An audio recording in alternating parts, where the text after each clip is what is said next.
Hi, ladies. My name is Gail White, and I am here with my co-host, Gloria Wilmore. Gloria and I are part of the Wealth Builders Worldwide. We're the ladies of Wealth Builders Worldwide, an organization called WOW, Women of Wealth. And today we are going to interview our favorite WOW lady. Her name is Dr. Rhonda Hollins, and she's from Houston, Texas. And she is quite a wealth builder. She is going to tell her story and just give us some information about building wealth. So, Dr. Rhonda, how are you? Welcome. I'm great. Thank you so much. We're so good. Go ahead. Sorry. We're so glad to have you on this platform with us, Dr. Rhonda. It's a complete pleasure to have you there to encourage us. Thank you for coming. Thank you so much. I appreciate the opportunity and just look forward to sharing and talking a little bit about me and where I've come from. Okay, thank you. I'm going to start by just asking you to give us a thumbnail sketch, a quick summary of who you are and what you're all about.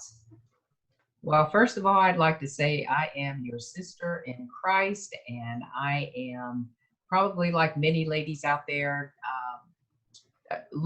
have high expectations of things and looking for, a better way and looking for some exciting things in life. I am very humbled. I come from Junction City, Kansas. I was born there, and both mom and dad in the family. I am the oldest of four, and it's just been I'd say a pretty interactive life with family members around, and just always someone there to encourage me along the way. It sounds like you have a well-rounded family life. Let me just ask you, when it comes to wealth, how much would you say you were taught in your family of origin? And what kind of wealth culture you were born into? Well, I think we were I'd just say average wise. We weren't poor, but we also were not wealthy. And I could tell the difference in that with some of the people that we were around or people that we saw, things that they could do differently, or some of the things that the kids would do differently, or things that they would have.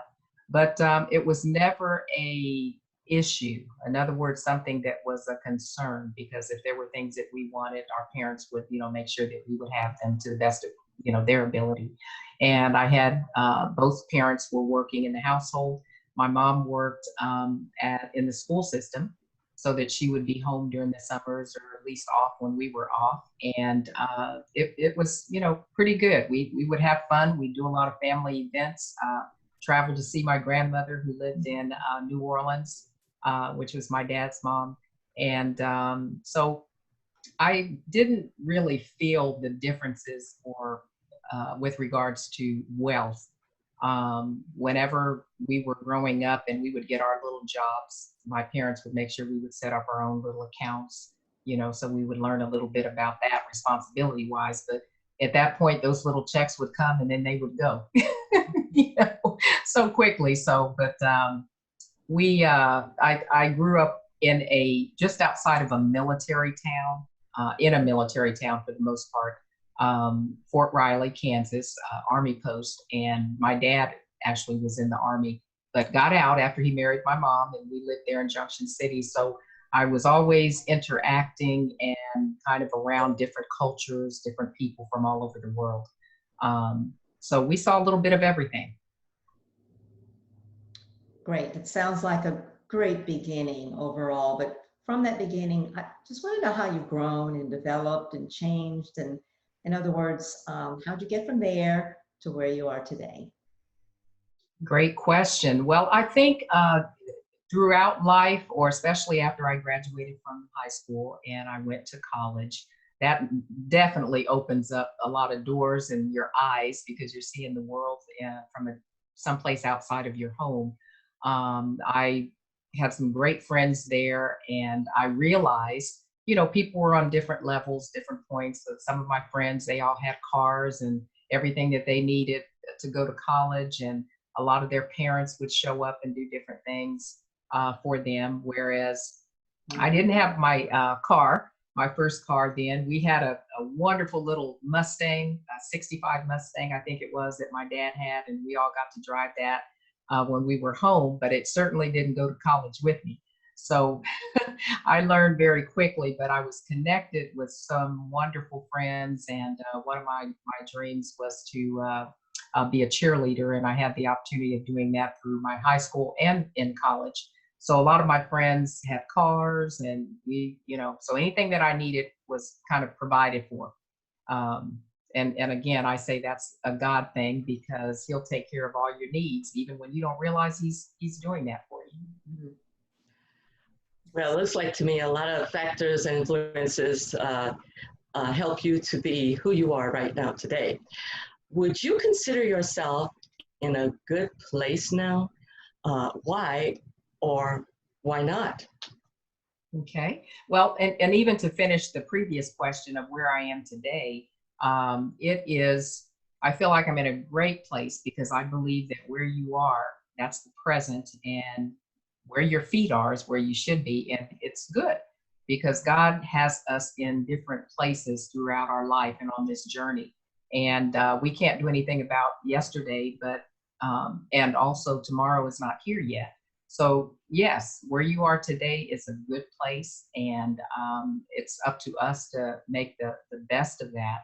And just a little bit about, where I am today. There's a lot of things that have happened since college, of course, through marriages, through traveling around in the United States, and, connecting with people. And one of the great connections I had was in New Orleans.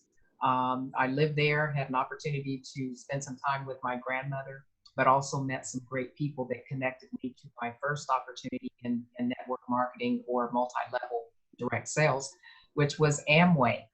And through that experience, it taught me a lot about, what my future could look like if I allowed that atmosphere of direct sales to, be a guide, as opposed to working for someone all of my life. And so I picked up some great skills there, and that really contributes to where I am today. Great. So you found a different way in Amway, but going forward, what are you going to do? We know you're in Wealth Builders now. So what's that look like for your future? Well, I tell you, that looks great. I can see so much.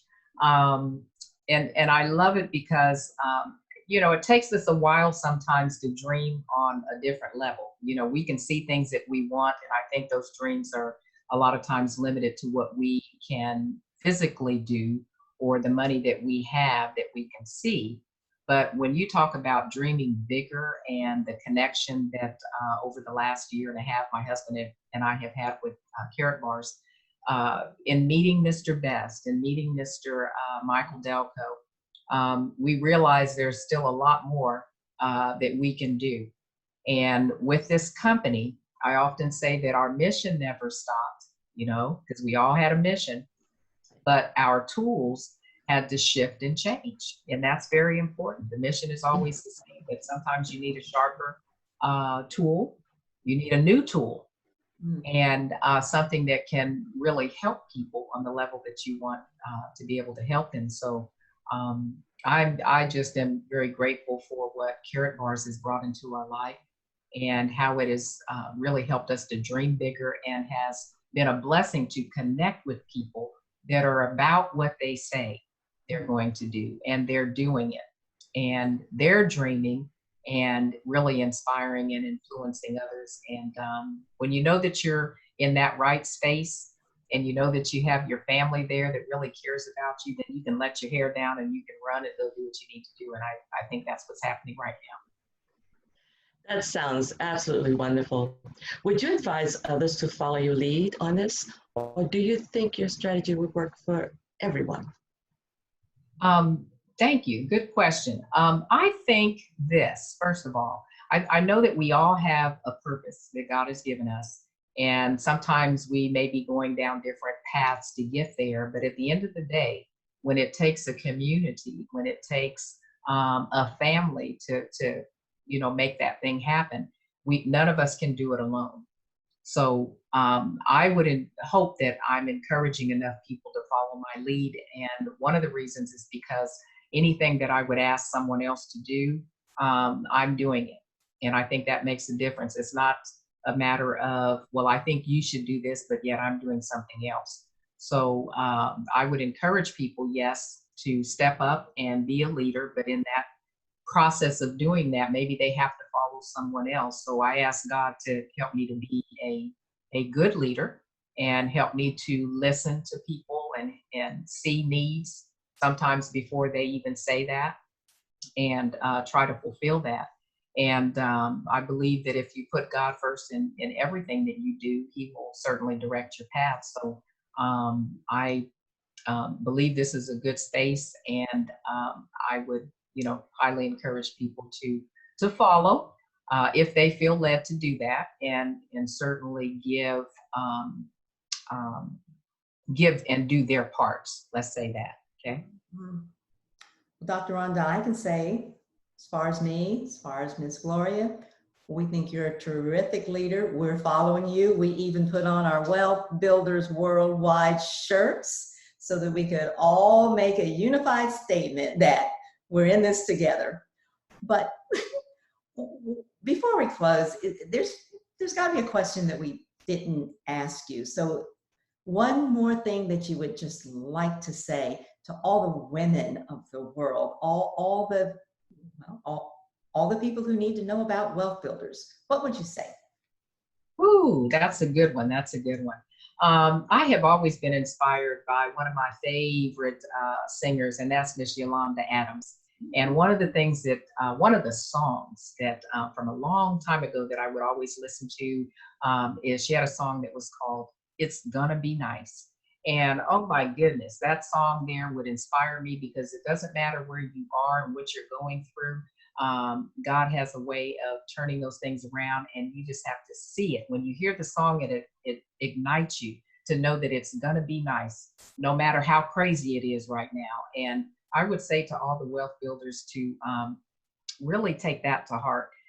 When you put God first in all that you're doing, and you are grateful for everything and thankful for what He's doing, you can't do nothing but win. Mm-hmm. That's the bottom line. So we have reminders of that from our moderators about all we do is win, and all kinds of things that really inspire us. And that's all I would say is just know that God wants you to win, and He would not have given you this tremendous blessing if He didn't have a way for you to get to it. But we got to get through some things in order to get to it. So thank you so much. Excellent.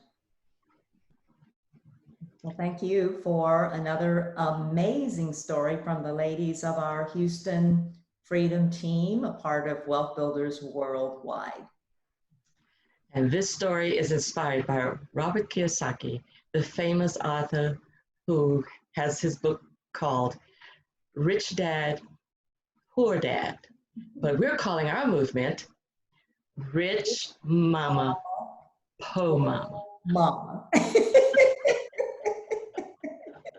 And you're definitely one, Rich Mama. We're going to follow all that you've done, Dr. Rhonda, with financial literacy, and you're teaching us how to leave a legacy. And that's one of the things that we all want to do. We want to learn how to leave that legacy. So we're definitely going to hear from you again, because 10 minutes is not long enough to hear all your stories. So thank you so much, Dr. Rhonda Hollins. Thank you, Dr. Hollins. Thank you both. Going to stop our recording now.